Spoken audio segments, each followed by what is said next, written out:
It is the Frank and Friends show. Hi, I'm Frank Murphy. I'm Kathryn Frady. She's back. I'm back. Hello. Welcome back. You did come back. I did, yeah. You didn't run away. Yeah. Well, I mean, I had enough space. I thought it was time to come back. Yeah. Well, you understand. But you understand how, from my perspective. I do, yeah. How it might feel. But I'm so glad that you're here. Thanks. Right before we started, I said, if Kathryn starts to look hot, let me know, because I didn't turn on the air conditioning in the podcast Ponta Gorda. I'll try not to melt. But you know what? I've been in Florida where it's really, really hot, so I'm kind of used to the heat. Oh, okay. Yeah. All right. Well, we can certainly turn on the air conditioning, or you might want to go outside and stick your toes in the freezing cold pool with Frank and Friends. It's upside down. Or they... Frank and Friends. A Frank and Friends towel, which you can purchase at frankandfriendshow.com/store. It is nice, though. Look at that. It is, yeah. It's huge. It's beautiful. That's the Jody Collins designed logo, like the one on the piece of art back there. And I do need to get some more summer gear. I mean, this hoodie has done me well. Well, you have some tank tops on there, right? Yeah, I don't wear tank tops. Yeah, but I meant for myself to Oh, wear. okay. I meant, all right, well. got to do the Jean-Luc Picard thing. Number one. Also, we do very much want you to subscribe. When Sarah Roberto and Kira Cup and Becca James and Talia Shatar were here, they each had some rando family member who subscribed. So we're up to 650. That's amazing. And on our march to 1,000. So if you can do the same and help us out by smashing that button. And for notifications, and maybe, not just watch it through the YouTube on Facebook, but actually go sign up for a YouTube account or use your Gmail account to subscribe. Sign up. You know what? YouTube really needs to have like a Facebook account option. Yeah, just so you can... so you can easily, quickly subscribe. I like watching YouTube while I'm signed in, because then it remembers I can watch 1 second of a video, and then I go back to my history later to find it again. Right. Or if I want to show it to Jerry or just whatever, it's nice. Yeah. It is nice. So you're back. I'm back. Oh, for how many days, and then you're gone again? Yeah, I'm actually here. Well, you're here for 2 weeks, 2.5. Right. And then I'm gone for like 3 days. But we can work around that. We can work the shooting Yeah. schedule around your short business trip during May. Right. So as far as the show's concerned, you're going to be here all of May and June. Yeah. That's great. Yeah. That's Exciting. fantastic. Yeah. I was in Florida for, a whole entire month? I was gone the entire month of April. Yeah. Which was crazy. I mean, you got back to town and you performed at the Rossini Festival on the last day of April. Yep. Having just gotten into town hours earlier. Yep. And then, but you did leave like either on March 31st or April 1st, something like that? Yeah, I think it was in March, I think. Wow. Yeah, crazy. That's a long time. Yeah. What did you do? I was out in South Florida working on a production of Tosca. Yeah. With Gulfshore Opera, and it was crazy.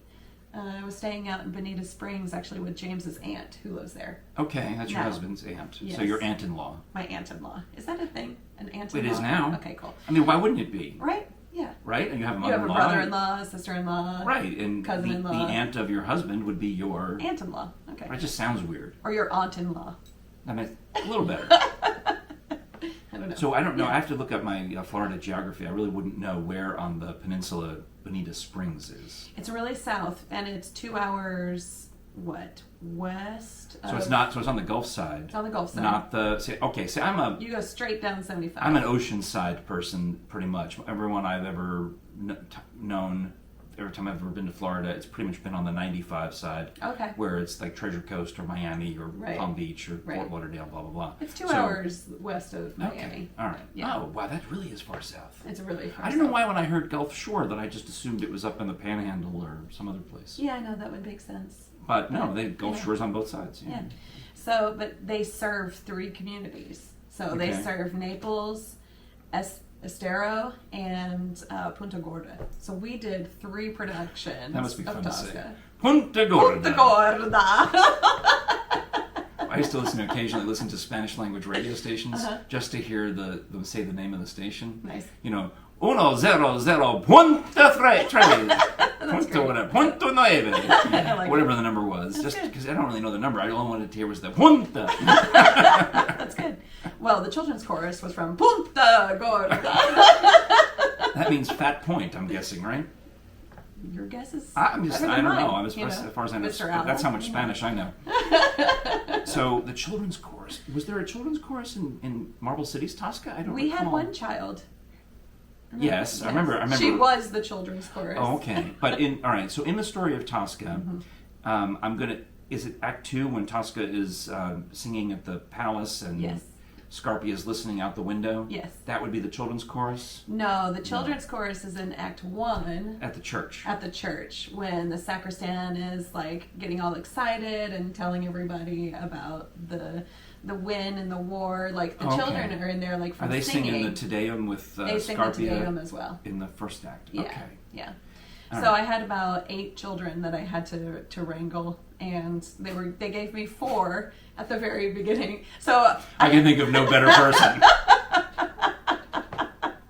No better children. Come here, children, like a treacle tarts, all free today.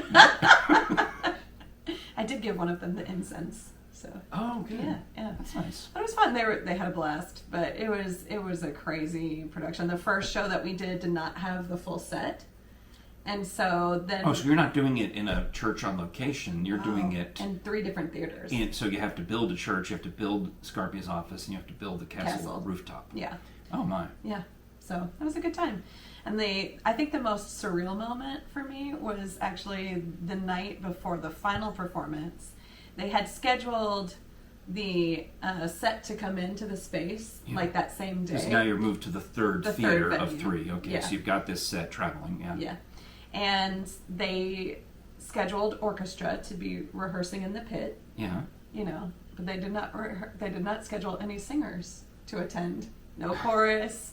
No supers, no children, no principal singers. Seems like either an unusual plan or an oversight. I mean, it could be cutting edge. It's a little strange. Okay, not the way things are normally done. It's a little strange. And so they're like, Kathryn, do you want to sing it? The whole thing? The whole thing. Like everybody, like not just Tosca's part, but like Scarpia well, and... I could have, but I only sang Tosca's part. But okay. I did. I sang all of Tosca by myself. On the stage, alone. The orchestra in the pit, alone. And behind me, what's even more fun is that the set wasn't completed. And the lighting designer, so they're working behind me.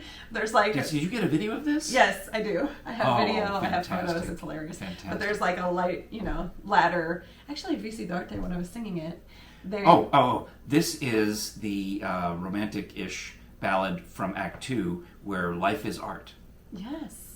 It really gave extra meaning to that aria. I'm just showing off what little I retained. I retained quite a bit from Tosca because we did the co-hosting. We did the co-hosting for it. Yeah. Yeah. Yeah. That was a good time. It was a good time. Oh wow, good. It was fun. Well, that's great. I'm fascinated by that behind the scenes theater stuff. Because even if my wife and I went to see a musical at Catholic High School, their new theater. But still, opera is still musical theater. Yeah. And they're doing The Music Man, but they have a lot of the same issues you're going to have. Where how do you get in a brand new theater that just barely got finished being built a week before opening night? Right. Right. That's crazy. Yeah. Yeah. That is something. Yeah. UT Opera Theater lent The Music Man some costumes. They did, and it looked good too. Oh, good. They got some from Clarence Brown, some from UT Opera Theater, nice. And maybe some from Oak Ridge Playhouse, because they had, in fact, there's more show. I'll mention it because they have shows this weekend. There's shows on Friday and Saturday. Friday night, Saturday afternoon, Saturday night. 3 shows left.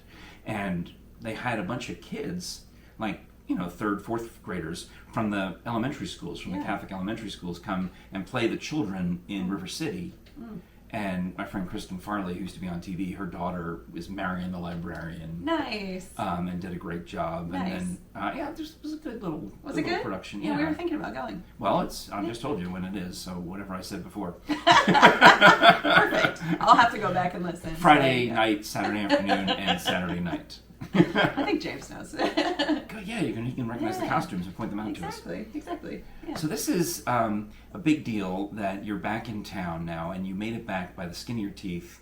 In time to sing at the Rossini Festival. But you had a backup plan if you didn't make it. I did, but I was presented the opportunity as if it was for Marble City Opera to perform, only to find out after inviting people to perform for Marble City Opera that it was supposed to be a solo event as Kathryn Frady. But also, you're the only vocalist on that stage all day, right? Wasn't it all instrumental except for you? Yeah.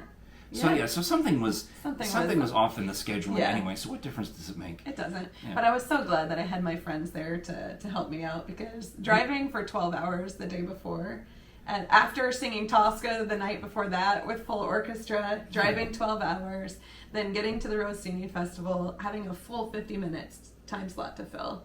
It was great to have 4 of my friends there to fill in for me. That's good. Well, having friends is good. You should have you can do your own show, Frady and Friends. Yeah, it was the Frady and Friends. That's actually how I asked them to put it down. And Don Townsend sent me a listing of what it was going to be. It was Kathryn Frady and Friends, and I was like, ta-da!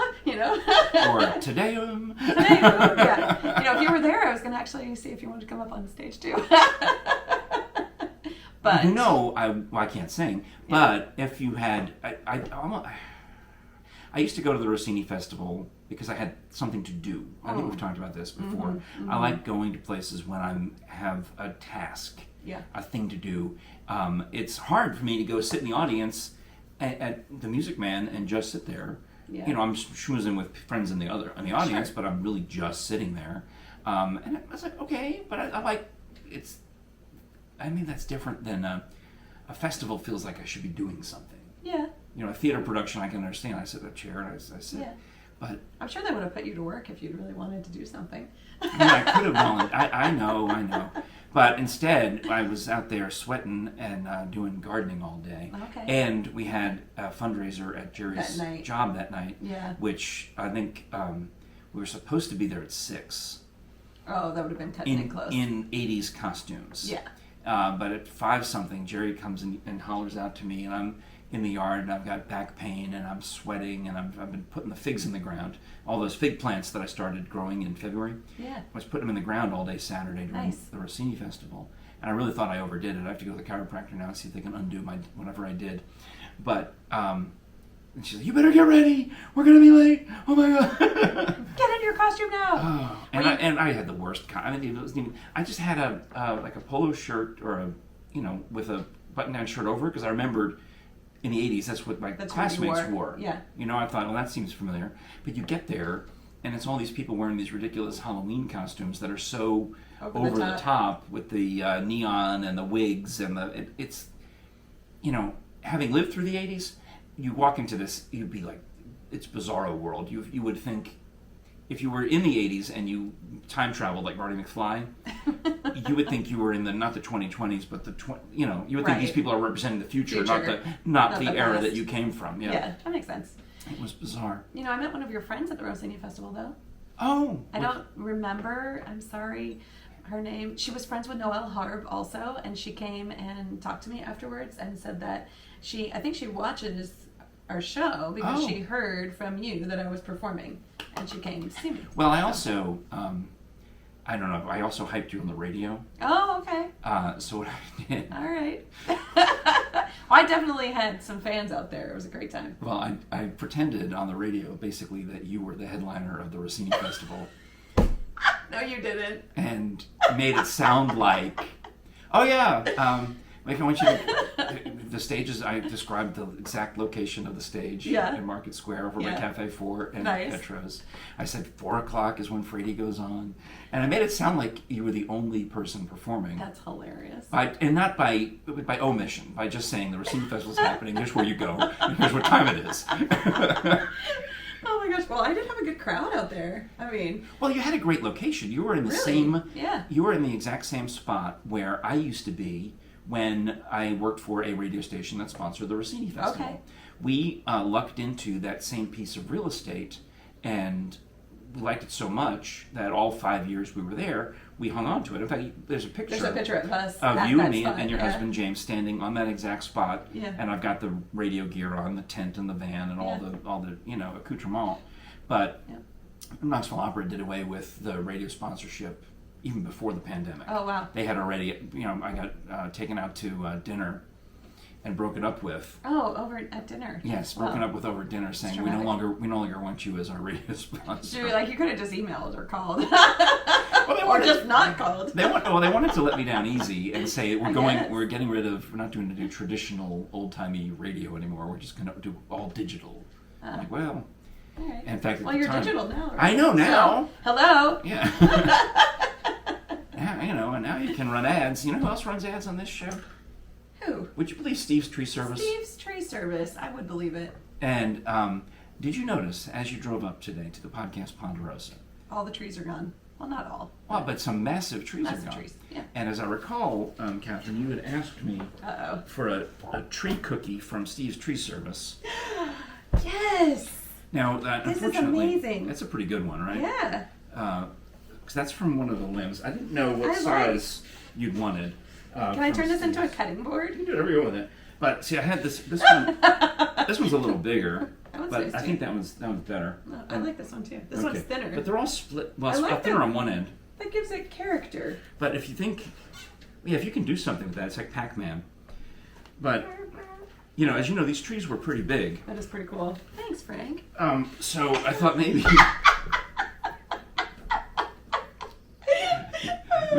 you'd want another one. Comedy happens in threes. That is hilarious. Okay, well, we'll just do the rest of the show. We can't see you. Steve's Tree Service. Look at the mess I've made, but go ahead and put... made a mess. I guess I'll put it back on my set. Okay, goodness. So they did a fine job. In fact, they're so busy with work.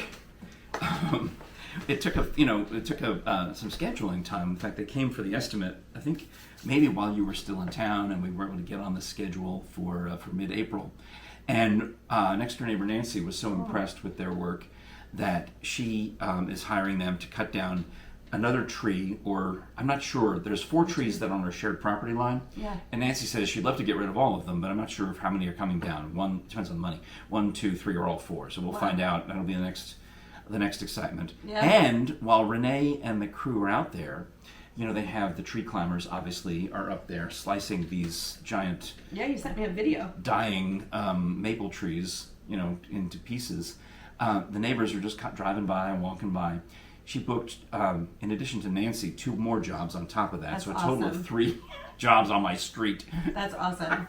So if you need some trees cut down, you need to call them soon. So you get on that schedule. Yeah, call Renee and Steve and get an estimate. They'll give you a fair price. They did. I mean, I pay for this, when they come because they got to pay the workers and they get it, but they do get a fair price for all the neighbors. In fact, I'll give you the phone number in a second, but also it's on the screen. I saved a little money on I don't know what you would call it, but you have to get rid of all the garbage. They're great at cleaning up. Say they bring a trailer in and they spend all this time picking up all the wood and the pieces and carting it off. Well, my neighbor across the street and the school bus driver down the street who hired them to cut a tree, both asked if they could have some of the lumber. Nice. So we gave them the lumber for free, and guess what? My disposal charge went down. Because they didn't have to dispose it. Boom. Oh, that's nice. Yeah, and nice neighbors across the street, They get to build a fire. Foxy Lady and her husband across the street. That's how you have to look that one up. She dressed as a fox for Halloween, so that's not my fault for calling her a Foxy Lady. It's not his fault that he called her a Foxy Lady. Because she was dressed as a fox for Halloween. Yeah, it's not. I just want to repeat, it's not his fault for the words that came out of his mouth. She chose the costume. She was a night. I'm just like, let's pass that conversation pretty quickly now. Her whole family dressed as nocturnal creatures. So they got some lumber out of the deal. Call Steve and Renee at 865-257-6214, and we thank them for all their support over the years. Steve's Tree Service. Yeah, that's great. I'll give them a toast. They did a great job. Yes. Well, you know what, Frank? Look at the mess I've made. I also have show and tell. Oh, really? Because you did make a mess here. Well, I didn't know that there was. That's all right. See, these I'll trees just push it over had to you. like lichens and There we go. Mistletoe on them, and I didn't. This is the all right. first I brought those into the house. They've been outside. That's all right. You have show and tell. I do. So when I was driving for 12 hours, it's a long drive, and I had my little dog with me, so we had to stop quite a lot. Just you. No, your husband was staying back in Florida for longer? He was staying back in Florida. Okay. Yeah. So first I came to this place called the Magnolia Plantation. Have you ever heard of the Magnolia Plantation? No. Well, there were signs for it on the side of the road, like it's Sea Rock City. Oh. So I'm thinking like, well, maybe it's kind of a good place to stop. This is in Florida? It's in Georgia. Georgia. Pretty close to, it's like in South Georgia. Oh, is it a sweet magnolia? It's a sweet little magnolia. That's a movie. Yeah, I know. I've seen it. Yeah. I don't think I have. You haven't? Well, I mean, I've walked through the room while it was on. Okay. It's a tearjerker. You need those Yeah, tissues for that one. I don't like tearjerkers. Okay, So yeah. you go to Sweet Magnolia. I go No, to you Sweet go to. It's Magnolia. not called that. It's called Magnolia Farm. Magnolia Plantation. Magnolia Plantation. So close. And it's really just a gas station. Oh, come on. Is it like south of the border? Well, I do have some photos. Okay. It's actually cute. I mean, this is the building. See? Okay. So we can, if you email that or zap that to me, I Yeah. can put it on the full screen. All right. So that's. That's the back of the plantation. It looks like a plantation. Right. Yes. So, and we've got this. Look at the beautiful sky and everything. Okay. There's a gas station there. On the inside, they have a whole bunch of tchotchkes. Yeah. And I thought Mo had some friends there. Oh, look at this. They're like ceramic tortoises. Ceramic tortoises, yeah. That's nice. Yeah. Yeah, and those look like similar to eastern box turtles. Yeah. Some of them look very much like Mo. Yeah. That's fantastic. Yeah. They're very much like Mo. Where is Mo? There he is back there. Yeah, I missed Mo. So, but it's not like your typical gas station store where you have chips or Okay. sodas Well, if and it's this and that. more of a travel stop, you might have like the old Stuckey's was known for the nut logs and Right. other unusual food items. Exactly. They had the Yeah. pecans and Yeah. the nuts, and they had all of these Especially in Georgia, known Yeah. for its pecans. preserves, Peaches. peaches. They had salsas. They had jams. They had jellies. Oh, a brown paper bag, everyone. And they had fig preserve. Oh, So I Kathryn brought you a Frady. little gift. This is fantastic. Figs, cane sugar, pectin, citric acid, and lemon juice concentrate. These are all the correct ingredients. This is how you make it. Yeah. Oh, thank you, Kathryn. You're welcome. That's fantastic. Yeah. Oh, look at that. I know you've been having some fig issues. Well, I do love the figs. Yeah. In such a way, and I'll tell you a little fig story, if I may. Yeah. I mentioned back in February that I had done a bunch of fig cuttings, and you saw them. In fact, in one of the episodes, I had them on the plant table behind us. I had the brown turkey, which grows like weeds. Apparently, I'm very good at growing brown turkey figs. Celeste, I'm getting better at growing these Celeste figs. And by pruning it back, the old Celeste plant, which has been done nothing for years, has started to grow faster. Great. And next door neighbor Nancy had given me a cutting of what she called a Magnolia or Madonna or Brunswick fig. Okay. There's multiple names. I think Brunswick is the most, but people also call it the Magnolia fig. Interesting. So I'm trying to grow some of those, right? Nice. Well, that's, of course, obviously I'm never satisfied because I go to the store to buy earth and tree pots, I guess, and all the things to make those live. And I mentioned that on Saturday I was out there busting my back, putting them in the ground. And I'll have to take you for a tour of Fig Row so you can see how Fig Row is becoming Fig Forest. One of these days we have to take everyone for a tour. What's that? I mean, it's ugly because I'm constantly pulling up kudzu roots out of the ground. So it's the idea is just turn it into an orchard, and then it doesn't really matter. It doesn't have to look like a nice lawn. Right. I'm just going to plant fig trees everywhere. Well, I'm at the store buying these supplies, and I spot a thing that says Chicago Hardy Fig. What? And it's in a box. And I thought, how could this be? I've heard about Chicago Hardy. Yeah. I've heard you can grow it in Chicago. It's, figs don't normally survive winter unless you take precautions. But this one has been bred to be tough. So resilient. So this might be my favorite fig then. And inside was a white plastic bag, and it was zip tied or twist tied shut. And it says, soak plant in water, put it in the ground right away, and get it in the light and get it in the things. Well, at this point in the year, I thought, well, I'm going to not risk losing it to a frost or anything. It's still a little baby. I'm going to plant it in a pot, and it comes out, and it looks dead. Oh no! It looks like a dead twig and a very weak root. I thought, well, that's unusual, but I paid $9.98 for it, so I'll try to grow it. And of course, nothing happens. Right. 1 week goes by, 2 weeks go by, 3 weeks go by. It's just dead, and I'm not happy about this because I should have realized as soon as I looked at it that I now at this point in my life know enough to recognize a dead fig when I see one. Right. Yeah. So it was dead. So I thought, well, I had some other business over that away, and to go drop off a check at one of these various home repair places that we've been utilizing. And I thought, well, I'm going to be going right past the store, past Lowe's. I am going to bring the dead fig back to the store. Fig to the store. There was a sign that said, "We guarantee our plants." You know, okay, but I assumed they meant the live ones, because you can buy, sure, live brown turkeys for $16, right? Which puts an idea in my head. Right. I can start selling live brown turkeys for $16, but I could have sold it to her for $14. Damn. That's right. See, Frank's Fig Service.